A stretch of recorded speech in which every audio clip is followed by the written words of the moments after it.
सुस्वागतम प्रेक्षकांनो, आपल्या चॅनलवर नवीन असाल तर चॅनलला सबस्क्राईब करून घ्या. तर आजच्या भागामध्ये आता इकडं जी सावी आहे ती घरी येते.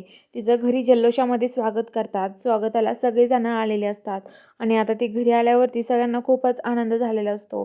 आणि आता लहान लहान मुलं पण तिथे जमा होतात, बायका, काही जण रडतात कारण त्यांना सावी आणि धैर्य सुटून आलं ना, याचं खूप दुःख हे असतं. त्यांना असं वाटत असतं की किती दुःखातून सावी आणि धैर्य घरी आले, त्यामुळं ते पण खूप दुःखात असतात. तर आता सावी आणि धैर्यांचं ते स्वागत करतात.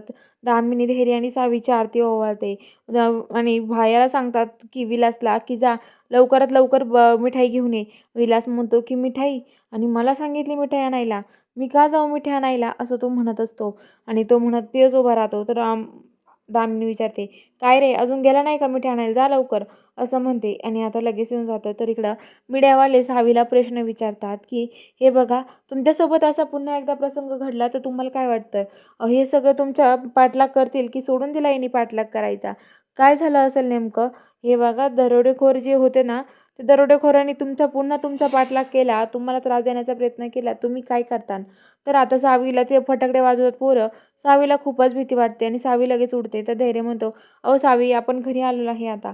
आणि आता धैर्य सावीला मिठी मारतो, शांत करतो. आता सावी रूममध्ये येते आणि म्हणते की धैर्य, पण खरंच त्या लोकांनी आपला पुन्हा पाठलाग केला तर काय करायचं?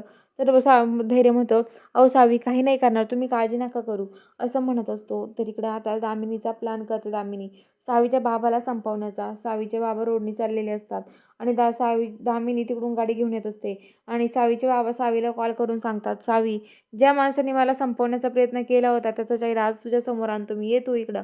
आणि सावी येत असते. धैर्य आणि सावी तेवढ्यात बघतात तर इकडं दामिनी धैर्य सावीच्या बाबांना उडून देते आणि आता सावी तिथे चक्कर येऊन खाली पडते.